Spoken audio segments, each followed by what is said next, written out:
Guys, this is Akshay from Raining Clouds, and I'm going to explain you the basic use case of YAAG, which is an API document generator for web apps based on Golang. So before explaining, I've written one small code which is based on Gorilla Marks, and this web service or web app basically supports two kind of APIs. One is on the route, which basically returns the current time, and there is one more post API call which again returns the current time. Now the server is already running on port number 8080.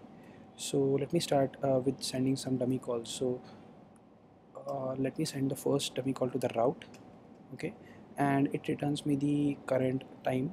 So if I just refresh the API documentation, you will see that there is one API call added with what was the request body and what was the response code and what was the response body.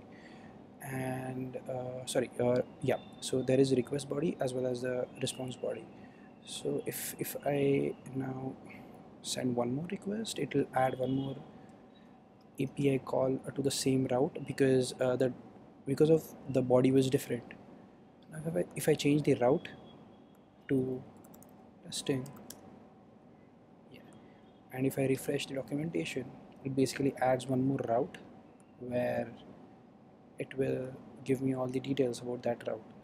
Now this is a very basic example, and we are supporting all the frameworks that are based on HTTP handlers, and we have added the specific support to the frameworks like Revel and Martini, and all the examples are present in the examples folder of the GitHub repo.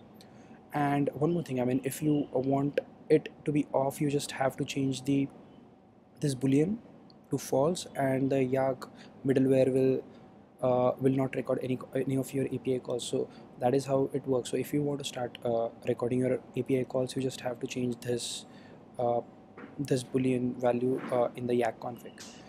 So if there are any issues, just let us know on GitHub repo. Thank you so much.